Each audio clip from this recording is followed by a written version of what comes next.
अस्सलाम वालेकुम। आज मैं आप सबको बताऊंगी हेयर केराटिन के बारे में। तो आप सब लोग जिसने मुझे सब्सक्राइब किया हुआ है उनका बहुत बहुत शुक्रिया, और जो मेरी वीडियो देख रहा है तो प्लीज़ मेरी वीडियो को लाइक भी किया करें और मेरे चैनल को भी सब्सक्राइब कर लें, ताकि मुझे थोड़ी सी मोटिवेशन मिले और मैं आपके लिए अच्छी अच्छी वीडियोस बनाया करूं जो भी मैं यूज़ करूं। एक्चुअली मैं ज़्यादा वीडियोस नहीं बना पाती, क्योंकि मैं सिर्फ वो उस चीज़ की ही वीडियो बनाती हूँ जो मैंने खुद यूज़ की हो, मेरा एक्सपीरियंस हो, मुझे पता हो कि क्या है। वरना यूट्यूब पे सारे लोग बनाते हैं कि इसकी पैकेजिंग ऐसी है, इसके इंग्रेडिएंट्स ये हैं, वो हैं, ये है, वो, बस इस तरह की चीज़ें बताते हैं। लेकिन मैं ये चीज़ें नहीं बताती, क्योंकि ये चीज़ें तो हर कोई गूगल से भी देख लेता है, इनके इंग्रेडिएंट्स, इनकी प्राइस, इनके ये वो। लेकिन लोगों को एक्सपीरियंस चाहिए होता है, जो कि मैं चाहती हूँ कि मेरी वीडियोज़ में सबको सिर्फ वो चीज़ मिले जो कि यूज़ करने में वाकई अच्छी है या नहीं है। तो इसलिए मैं ज़्यादा लंबी वीडियोज़ भी नहीं बनाती, फजूल भी नहीं, ताकि कोई भी बोर ना हो। तो अच्छा, शुरू कर देती हूँ। तो इसमें शायद ये मेरी वीडियो कुछ लंबी हो जाए, या शायद मैं इसको 2 हिस्सों में कर लूँ, क्योंकि ये एक बहुत लंबी स्टोरी है केराटिन के बारे में। तो हम 6 सिस्टर्स, हम 6 लोगों ने केराटिन कराई 2-3 दिनों के वक्फे से, क्योंकि हमारे भाई की शादी थी और हम लोगों को ना एक क्रेज़ था कि बस हमारे पास ना बाल स्ट्रेट करने का टाइम नहीं होगा, तो हम ना केराटिन करा के ना जान छुड़ा लेते हैं, क्योंकि बस एक ही भाई है, तो हम ना सारे अरमान अपने पूरे करें। इसलिए हमने ना सोचा समझा ना कुछ, बस हमने ना वो हमारे इलाके की जो पार्लर वाली थी उसी से सब डन करा लिया कि हम इतने लोग हैं, हम इतने सस्ते में करो ये वो। तो वो राज़ी तो हो गई थी, लेकिन उसको हमने बोला था कि जो प्रोडक्ट्स लगाओगी तो वो हमें शो करने हैं। तो उसने पहले तो कहा था ठीक है, लेकिन जब हम काम करवाने गए तो वो कुछ भी शो नहीं, उसने कुछ भी नहीं किया। बस वो दूर से किसी और कमरे से जो है वो प्रोडक्ट लाती थी और आके हमारे सर पे लगा देती थी, जिससे मैं बहुत ज़्यादा डिसअपॉइंटेड हुई। तो मतलब उस टाइम तो मैं इसको कुछ नहीं कह सकी, लेकिन ना बाद में मैंने सोचा भाई दोबारा इसके पास ना ऐसे कामों के लिए नहीं जाना,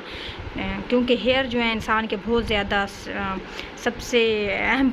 वो होते हैं, पार्ट होते हैं जिस्म का, जो वही ख़राब हो जाएं चंद पैसे बचाने की खातिर तो क्या फ़ायदा। तो हम 6 लोग, 5 बहनें और छठी मेरी बेटी। जी हाँ, मेरी 10 साल की बेटी है और मैंने उसकी भी केराटिन कराई कि मुझे ना शादी में टाइम नहीं मिलेगा इसकी पोनियाँ वगैरह बनाने को, ये हो, तो इसके बिना बस मैं केराटिन हो और बाल ना स्ट्रेट अच्छे से सिल्की स्मूथ लगे, इसलिए मैंने उसकी भी करवा दी। तो ये फिर मैं आपको आगे बताऊंगी कि हम 6 लोगों पे केराटिन ने क्या काम किया। अच्छा जी, तो हमने पार्लर वाली को कहा था कि या तो ब्रिमोड की करे या फिर क्यों नहीं की। उसने बोला था जी हाँ, आप लोग जो कंपनी बोलेंगे मैं उसी की ही करूँगी। लेकिन एंड पे क्या हुआ, उसने हमें शो तक नहीं किया कि वो किस चीज़ से हमारी कर रही है। पता नहीं उसने हम पे क्या लगाया है, कोई सस्ता महंगा अच्छा केमिकल, ये हमें कुछ भी नहीं पता। तो ये तो बहुत ही ना, उस दिन से बस मुझे ना बहुत दुख होने लग गया कि जी मैंने क्या कराया। तो अच्छा जी, उसके बाद उसने बोला तो था कि मैं ना ब्रिमोड की कर रही हूँ, और उसने हमें शैम्पू भी ये वाला रिकमेंड किया था, ब्रिमोड का शैम्पू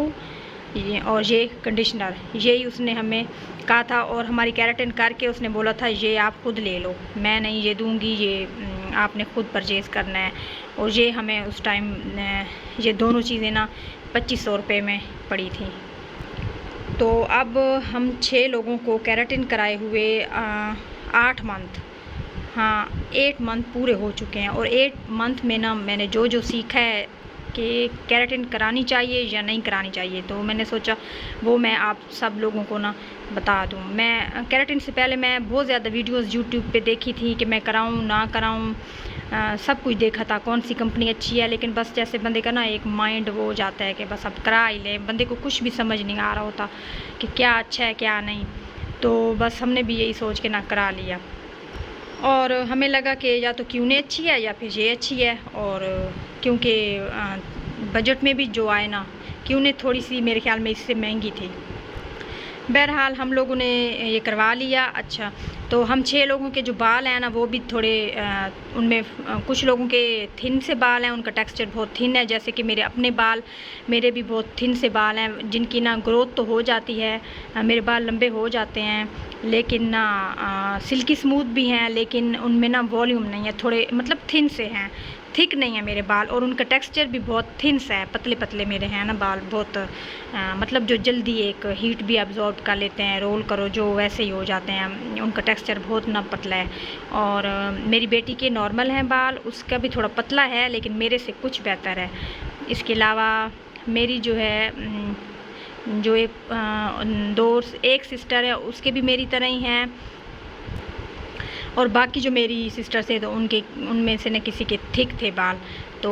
हम पे ना केराटिन सब पे ना अलग-अलग से ना वर्क किया। हालांकि उस पॉलर वाली ने हम पे एक ही सेम चीज़ लगाई, अब पता नहीं क्या कौन सी वो कंपनी थी, उसने सेम चीज़ हम सब पे लगाई, लेकिन उसने 8 मंथ में हमारे बालों का मतलब क्या क्या किया, क्या अच्छे उसने नताइज दिए, क्या बुरे। तो मैं आहिस्ता आहिस्ता से शुरू करती हूँ सोच के, 1 बाय 1। अच्छा जी, तो मेरी जो बेटी है 10 साल की है माशाल्लाह, तो उसके बाल जो है लॉन्ग भी हैं और उसका हैं थिन से हैं, उसकी ग्रोथ भी सही होती है, मैं ऑयलिंग वगैरह उस पर करती रहती हूँ, ग्रोथ वगैरह भी सही है, अच्छे हैं माशाल्लाह से। और उसके जो बाल थे ना केराटिन से पहले भी बहुत ज़्यादा कर्ली नहीं थे, बस थोड़ा सा वो बीच में ना कर लाता था, जैसे चुटिया वगैरह बनाने से नहीं आता उस तरह के उसके बाल थे, और बहुत नरम और वैसे सिल्की थे, अच्छे उसके अच्छा टेक्सचर है बालों का, लेकिन हैं थोड़े थिन टाइप उसके। तो बस मैंने सोचा कि ना ये इसको ना और भी स्ट्रेट करा दूँ इसलिए, लेकिन उसके चूँकि ना बेबी हेयर्स हैं ना, उस पर कोई और ट्रीटमेंट कभी लिया हुआ था ना कुछ, तो उसके बाल बहुत अच्छे थे ना, तो इसलिए उस पे ना केराटिन का बहुत अच्छा, हम सब में से ना उस पे बहुत ज़बरदस्त रिज़ल्ट आया। तो मतलब उसके ना अब तक मेरी बेटी के अब तक कोई भी साइड इफ़ेक्ट्स देखने को नहीं मिले, तो इसलिए उसका जो था ना वो मुझे जिसका डर था ना वो बात शुक्र है नहीं हुई, वरना मैं बहुत मतलब सोच रही थी कि वो छोटी है, उसके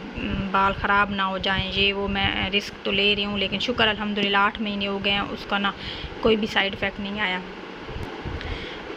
उसके बाद मेरे बाल जो हैं जिनका टेक्सचर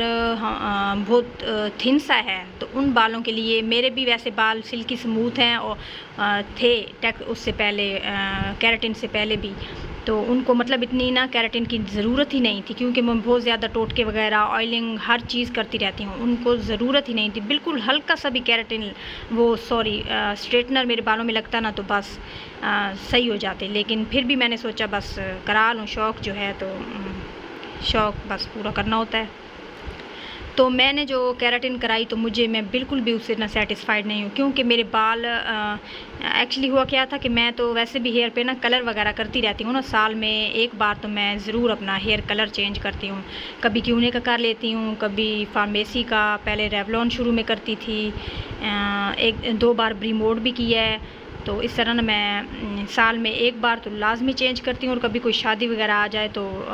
7-8-10 मंथ बाद भी करना पड़ता है तो कर लेती हूँ। इस वजह से मेरे बाल कलर्ड हेयर थे और थिन हेयर थे, तो इसलिए जो मुझ पे जब केराटिन हुई ना तो मेरी 1-2 जो लटें थी ना वो ख़राब हो गई ना, वो बिल्कुल ऐसे रफ़ सी और टेढ़ी मेढ़ी हो गई, जो कि उस पॉलर वाली ने मेरी ऐसे कट कर दी कि चलो इधर से कटिंग ही कर लेते हैं तुम्हारी। तो मैं तो डर गई थी कि ये तो मेरी लट जल गई है या पता नहीं क्या है, लेकिन शुक्र है बस 1-2 लटें ही ऐसी हुई थी, बाकी बालों पे इतना कोई नहीं वो हुआ साइड इफ़ेक्ट फ़ौरन जो उस टाइम। और उसके बाद जो है हमने शादी गुजारी अच्छे से, तो सबके बाल बहुत अच्छे लग रहे थे, क्योंकि हम फ़ौरन से ही ना वाश के बाद इससे हम ना वाश कर रहे थे, शैम्पू ये ब्रीमोड का और कंडीशनर भी इसी का, तो ये महंगी हैं तो ये अच्छी हैं, ये दोनों चीज़ें शैम्पू कंडीशनर ये वाकई अच्छे हैं, जितने मतलब प्राइस है ना उसमें ये इंसान अफोर्ड अगर कोई कर ले तो ये ज़बरदस्त चीज़ है। तो इसके यूज़ करने से ना हमारे बाल मतलब पहले हम शैम्पू करके ना केराटिन के बाद फिर ये जब तक कंडीशनर ना लगाए ना तो बाल ना बस समझो केराटिन हुई भी नहीं है। ये जो कंडीशनर है ना सारी गेम ही केराटिन में इस कंडीशनर की होती है। तो मैं बाद में जो है अपनी केराटिन से बाद में खैर क्या, मैं बस शुरू में भी मेरा ना दिल वो हो गया था कि नहीं, मेरे बालों पे इसने मुझे सूट नहीं की। मेरे जितने पहले अच्छे थे ना बाल, इनको बस हल्के से स्ट्रेटनर की ज़रूरत थी। मुझे ना इतना ट्रीटमेंट नहीं कराना था, क्योंकि मेरा बहुत थिन टेक्सचर है बालों का, नरम से हैं बाल, सॉफ्ट से। तो अब इसके अलावा तो मुझे कोई साइड इफ़ेक्ट देखने को नहीं मिले। अब 8 मंथ हो गए हैं, मैं प्रॉपर अपनी ऑयलिंग करती हूँ। जब भी नहाती हूँ, कभी भी ऑयल के बगैर नहीं नहाई। और मैं बहुत सारे ऑयल्स इस्तेमाल करती हूँ, कभी कौन सा मैं डिफरेंट चीज़ें यूज़ करती रहती हूँ, और कोई ना कोई टोटके भी करती रहती हूँ। तो वो भी मैं आप लोगों से शेयर करूँगी। अच्छा जी, तो हम में से जिनके बाल थिन थे उनका तो मेरे वाला हाल है ना। और इसके केराटिन का एक जो है साइड इफ़ेक्ट वो ये है कि आप जब केराटिन कराओ और आप शैम्पू से धो और फिर कंडीशनर से धो, और फिर उसके बाद जब आप बाल टॉवल ड्राई करो ना, उसके बाद आप इनको आपको ना फ़ौरन से कंघी करनी होगी। जैसे ही थोड़े थोड़े वेट बाल हों उनको कंघी कर लें और बिल्कुल सीधा रखें, सीधा। अगर आपने वेट बालों को ना बांध दिया, कैचर लगा लिया, जूड़ा बना लिया, कुछ भी, तो बस फिर ना वो बाल आपके उधर ही रह जाएंगे, निशान पड़ जाएंगे बीच में से, ऐसे ऐसे वो करला आ जाएंगे। फिर आपकी केराटिन का कोई फ़ायदा नहीं है। लेकिन अगर आपने ना थोड़े से वेट हों और उन पे आपने ना कॉम्ब कर लिया आहिस्ता आहिस्ता से, और उनको बिल्कुल ड्राई होने तक बिल्कुल आप उनको ना सीधा ही रखें, इधर उधर कोई उनको बांधना नहीं है, तो फिर आपके बाल बहुत अच्छे लगते हैं, सिल्की लगते हैं, और वाकई लगता है कि केराटिन हुई भी है। लेकिन उन गीले बालों को बांधना बिल्कुल भी नहीं है केराटिन वालों को, वरना आप जैसे ही गीले बालों को जिस स्टाइल में बांधेंगे वो उसी स्टाइल में ना वो आपका कर्ल आ जाएगा। और मेरे साथ भी यही होता है, जब तक मैं बालों को ना सीधा ना रखूं तो बस फिर मेरी केराटिन का कोई फ़ायदा नहीं है। तो इसलिए मैं बहुत पछताती हूँ कि ना थोड़ा सा मतलब गर्मियों में मुश्किल होता है। अच्छा जी, तो मेरी एक बहन है जिसके बाल ना माशाल्लाह से थिक हैं, उसके थिक हेयर हैं, उसके बहुत लॉन्ग थे, लेकिन ना उसने ना वो कटवा दिए थे, बिल्कुल हाफ़ करा दिए थे। तो फिर उसके जो हैं, चूँकि उसके बालों का टेक्सचर जो है ना वो थिक है, तो उसके मैंने उस दिन बाल देखे हैं, तो मैंने उसको बोला तुम्हारे बाल फिर भी ठीक हैं, क्योंकि आजकल ना उसका ये कंडीशनर ख़त्म हुआ पड़ा है, वो यूज़ नहीं कर रही ब्रिमोड का। वो सिर्फ उसका शैम्पू भी ख़त्म हो गया, कंडीशनर भी, फिर वो ना अब सिर्फ वो वाला लाइफ बॉय शैम्पू यूज़ कर रही है, ग्रीन। यूज़ तो मैं भी वही करती हूँ फिल वक्त, तो वो भी वही यूज़ कर रही है, और उसके पास ना कंडीशनर भी नहीं है। तो फिर मैंने उसके हेयर देखे, तो मैंने कहा कंडीशनर के बगैर भी तुम्हारे बाल ना सही लग रहे हैं, क्योंकि उसके बाल जो थिक, बहुत ज़्यादा थिक भी हैं और उनका टेक्सचर भी थिक है, तो उसके बाल सही लग रहे थे। और उसमें सिर्फ एक ही बाल था, वो ना गीले, वो कह रही थी कि मैं गीले बालों को ना टाई भी कर लेती हूँ, जूड़ा बना लेती हूँ, ये वो, तो उसके ना ज़्यादा कर्ल बीच में नहीं आते। तो इससे तो ये साबित हुआ कि जिनके थिक बाल हों ना, जिनको बहुत ज़्यादा, और उसके करली भी बहुत थे, उसने ना करली टाइप थे, तो तभी उसने केराटिन करवाई है। अच्छा जी, तो मेरे ना गेट पे कोई आ गया था, तो अब पता नहीं कहाँ पे थी, मुझे दोबारा से याद करना पड़ेगा सारा। अच्छा, तो मैं कह रही थी कि वो मेरी सिस्टर के जिसके बाल थिक हैं, तो उस पे जो है केराटिन ने सही वर्क किया है। मतलब ये जो मैंने सुना हुआ था कि केराटिन के बाद जो है इतने बाल, हाँ सच, ये हमने उसे कहा था कि पार्लर वाली को कि हमारी ना केराटिन करनी है, लेकिन उसने हमारी रिबॉन्डिंग की है, केराटिन की है, एक्सटेंसो की है, कुछ पता नहीं है कि उसने क्या किया है। बस हमें कहा है कि हाँ केराटिन है, और ना क्योंकि उसने हमारी केराटिन नहीं की, अगर की होती तो अब 8 मंथ हो चुके हैं, तो इसका रिज़ल्ट जो है ख़त्म हो जाना चाहिए था ना थोड़ा बहुत। लेकिन हमारी ना जो नए बाल निकल रहे हैं वो पुराने हैं जैसे पहले थे हमारे, लेकिन और जो नीचे वाले हैं ना केराटिन वाले, तो वो बिल्कुल स्ट्रेट हैं। तो इससे मैंने अंदाज़ा लगाया कि उसने हमारी केराटिन के नाम पे रिबॉन्डिंग की है। तो बहरहाल मैंने सुना हुआ था कि रिबॉन्डिंग से हेयर फॉल होता है, ये होता है, वो होता है, बहुत रफ बाल होते हैं, ये ऐसा कुछ भी नहीं होता। केराटिन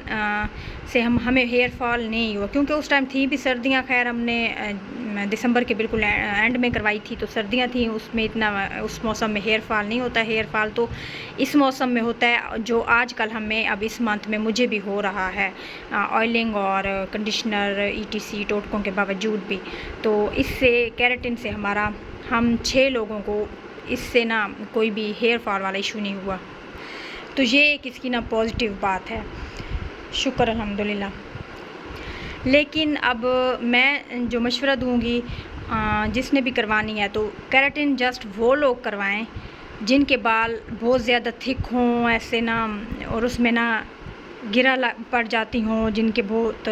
रफ़ हों, उड़े हुए से बाल हों, बहुत थिक हों, कंघी ना होती हो,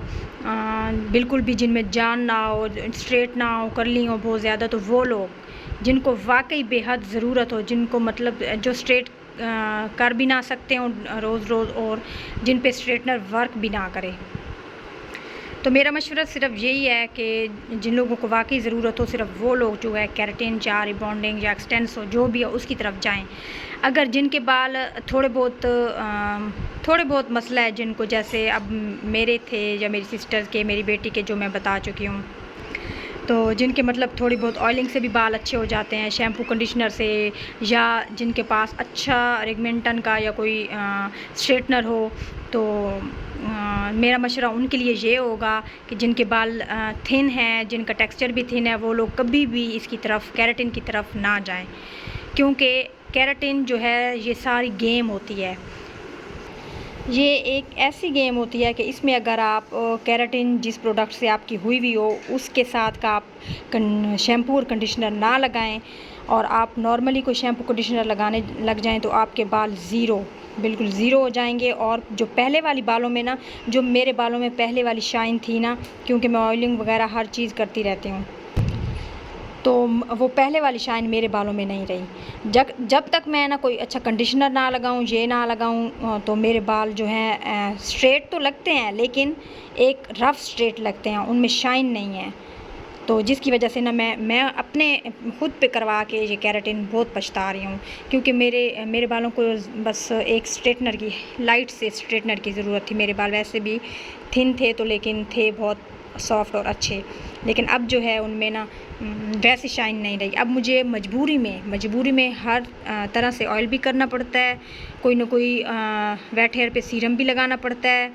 और इसके अलावा कंडीशनर भी मेरे लिए ना मस्ट हो गया है। अगर मैं कंडीशनर ना लगाऊं तो मेरे बाल बहुत ज़्यादा उलझ जाते हैं, जिसकी वजह से फिर हेयर फॉल होता है कंघी करते वक्त। और उसके बाद भी वो जो नीचे वाले बाल हैं ना, हालांकि मैंने ट्रिमिंग भी की है, तो उसके बाद भी नीचे वाला ऐसे ना रफ़ सा टेक्सचर लगता है। तो मेरे बालों के लिए तो बिल्कुल ही इसने ना सही नहीं है। बस जब तक मैं प्रॉपर सीरम और कंडीशनर ना करूँ, इसके अलावा इससे ना मेरे बाल वरना सेट नहीं रहते। तो मेरा मशवरा इसके बारे में सबको यही होगा कि ना, वैसे बाद में हम सब बहनें भी सोच रहे थे कि हमने बहुत ही गलत काम किया है, अब तो ये हमारी मजबूरी बन गया है शैम्पू कंडीशनर महंगा वाला लेना और ये वो करना, तो और बालों को सीधा रखना नहाने के बाद, और जूड़ा बना लो तो बस फिर केराटिन कोई नज़र ही नहीं आती, फ़ायदा ही नहीं होता। तो हम लोग सोच रहे थे कि जितने हमने पैसे इस पे लगाए हैं, तो वही हम एक हाई क्वालिटी वाला, अच्छे वाला एक स्ट्रेटनर ले लेते सारी बहनें मिल के, और शादी में हम वैसे भी सर्दियाँ थी, एक बार कर लेते तो बस बालों ने स्ट्रेट ही रहना था और ज़बरदस्त लगना था। खैर ये तो फिर अब बाद की हमारी सोच है, तो अब हमने करवा जो ली थी, तो अब कुछ नहीं हो सकता था। इसलिए मेरा मशवरा आप सब लोगों को यही होगा कि जिनके बाल बहुत ज़्यादा ख़राब हों, रफ़ हों, थिक हों, वो लोग इसकी तरफ जाएं। लेकिन जिनके बाल इतने ज़्यादा ना हों, तो वो एक अच्छा सा स्ट्रेटनर ले लें, एक अच्छा सा सीरम ले लें, एक अच्छा सा ना, बेशक शैम्पू आप कोई भी लगा लो, लाइफ बॉय ग्रीन वाला बहुत अच्छा है, ओरिजिनल लो आप, वो बहुत अच्छा शैम्पू है, उससे ना बालों की ग्रोथ भी होती है, जल्दी उससे लंबे बाल होते हैं। मैं ख़ुद भी वही यूज़ कर रही हूँ, बेटी भी, हम पूरी फैमिली वही यूज़ कर रहे हैं तकरीबन 2 साल से। तो और एक अच्छा सा ना आप ना कंडीशनर ले लो, मास्क ले लो। जितने पैसे आपने केराटिन पे वेस्ट करने हैं, उतने आप एक कंडीशनर पे कर लो, सीरम पे कर लो, और किसी अच्छे ऑयल पे कर लो, और स्ट्रेटनर और ये चीज़ें तो मतलब स्ट्रेटनर तो पूरी ज़िंदगी चलना है ना, और जितने पैसे आप इस पे लगाओगे उतने ही पैसों में ना ये चीज़ें आ जाएंगी, शायद कुछ पैसे बच भी जाएंगे, और आपके बाल जो हैं वो डैमेज भी नहीं होंगे, डैमेज का ख़तरा नहीं होगा कि केराटिन से ख़राब ना हो जाए। ये एक रिस्क होता है, किसी के बालों पे केराटिन सही रहती है, सूट उनको कर जाती है, लेकिन किसी को नहीं करती, किसी के बालों का टेक्सचर ऐसा होता है ना। और वैसे भी हमारे बाल मतलब कई लोगों के ऐसे होते हैं कि उन्होंने हर तरह के बालों पे हेयर कलर ट्राई किए हुए होते हैं, तो कलर ट्रीटेड बालों पे ना केराटिन का और तरह इतना अच्छा असर नहीं होता। जिनके जो हेयर हैं वो कलर वाले ना हो, जिन्होंने कभी ज़िंदगी में कोई मेहंदी कलर वगैरह कुछ नहीं लगाया, उन पे शायद मेरे ख़्याल में ना अच्छा रिज़ल्ट आता है केराटिन का। लेकिन जिनके ना वाइट बाल हों या डैमेज हों ये वो, तो उनके लिए तो ना ये केराटिन अच्छी बिल्कुल भी नहीं रहती मेरे हिसाब से। और या तो फिर आप करवाएं तो वो बिल्कुल किसी अच्छे पार्लर से करवाएं जो आपके सामने बिल्कुल लॉरियल के कराएं, जो आपको ना सारे प्रोडक्ट शो करके तो आपके सामने करे। तो लेकिन उसके बाद भी चाहे जितना भी अच्छा प्रोडक्ट हो ना, उसके बाद भी आप जब तक ये चीज़ साथ यूज़ नहीं करोगे ना, तो मजबूरी में ये आपको आपके गले पड़ जाएगी। ये उस केराटिन के साथ वाला शैम्पू और कंडीशनर ये तो आपको करना ही पड़ेगा। अगर आपने ये ना किया केराटिन करा के उसके तीसरे दिन भी आपने ये ना किया ना, तो बस आपके बाल ना इतने मतलब रफ़ से लगेंगे, वो शाइन नहीं होगी बालों में। स्ट्रेट तो वो लगेंगे, लाजमी बात है स्ट्रेट लगेंगे। तो ये हम 6 लोग जो हैं, मैं, मेरी बहनें और जो है मेरी बेटी, तो मैं आपको बता रही हूँ कि मेरी बेटी पे तो अच्छा रिज़ल्ट आया क्योंकि उसके ना बेबी हेयर्स थे और उसके कलर वगैरह कभी ना उस पर किया है, वो छोटी है क्योंकि, तो शुक्र है उसके कोई नहीं हुए साइड इफ़ेक्ट। लेकिन बाकी जो हम बहनें हैं ना सारी, तो जिनमें से हमारे थिन बाल थे तो मैं आपको बता चुकी हूँ, तो उनके लिए तो बिल्कुल भी ये ना हम लोग बहुत ज़्यादा बाद में पछताए हैं कि हम सिर्फ यही अच्छे वाला शैम्पू ले लेते, कंडीशनर ले लेते और स्ट्रेटनर ले लेते, तो हमारा सबका काम बन जाना था और हमारे बाल जो हैं ना वो ना होते, डैमेज भी ना होते कि अब हमें मजबूरी में ना कंडीशनर, कहीं बंदा किसी के घर जाता है, कहीं रहने जाता है या कोई मजबूरी होती है, जैसे आजकल गर्मियाँ हैं रोज़ नहाना पड़ता है, तो मजबूरी में कंडीशनर जो है हमारी बहुत मजबूरी बन गया। वरना बाल जो है ना रफ़ से बिल्कुल लगते हैं, ऐसे थोड़े से ना जैसे वो झाड़ू से जैसे कहते हैं उस तरह लगते हैं। इसलिए अगर आप लोगों ने कुछ पूछना हो या मैं कुछ पॉइंट भूल भी गई होंगी क्योंकि मैं बस ऐसे ही सोच के रैंडमली वीडियो बना रही हूँ, तो आप मुझसे ना कमेंट में पूछ लीजिएगा। तो इसके अलावा हाँ, इस शैम्पू की बात अगर करनी है और कंडीशनर की, तो ये अच्छे हैं दोनों चीज़ें। अब तो खैर महंगी हो गई हैं, अब तो 1800 के मेरे ख्याल में एक चीज़ हो गई है। तो लेकिन ये शैम्पू तो आप कोई भी लगा लें, और ना मेरा मशवरा है कि आप सिर्फ कंडीशनर ले लो बस अच्छे वाला, या क्यूने का ले लो या ये वाला ले लो, तो इससे भी काफ़ी बाल सही रहते हैं। और सबसे बेस्ट होता है ऑयलिंग वगैरह करो। मैं ऑयल की भी वीडियो बनाऊँगी जो मैं यूज़ करती हूँ, और अपना जो बेस्ट हेयर ऑयल है मेरा फेवरेट उसका भी आप सबको बताऊँगी। तो आप में से जो कोई भी केराटिन कराने का सोच रहा है, तो पहले आप मेरी सारी बातें ये ज़हन में रख लें, अपने बालों का टेक्सचर देख लें और ये देख लें कि आपके बाल कैसे हैं, कलर ट्रीटेड हैं या नहीं है, और आपके बाल थिक हैं, थिन हैं, वो जो है इतना वो केराटिन का जो है केमिकल बर्दाश्त कर पाएंगे, तो आप इसको करवाएं। अगर आपके बालों में जान नहीं है तो आप फिर ना करवाएं। जो दूसरा ऑप्शन मैंने दिया है, अच्छे वाला मास्क, कंडीशनर, ऑयलिंग, स्ट्रेटनर, ये सब आप ले लें, और इससे ना आप अच्छे रहेंगे और आपके बाल जो है वो उनकी शाइन भी बरकरार रहेगी। और एक चीज़ मैं आपको बताना भूल गई, मेरी जो 2-3 सिस्टर्स हैं, उन्होंने केराटिन के बाद क्योंकि शादी थी तो उनको हाइलाइट्स भी लाजमी चाहिए थे। तो मेरी तो शुक्र है बचत हो गई, मैंने भी करवानी थी केराटिन के बाद हाइलाइट्स। बल्कि इस पे मैं, ये वीडियो लंबी हो रही है, एक छोटी सी और वीडियो बना लेती हूँ। ओके जी, अल्लाह हाफिज़।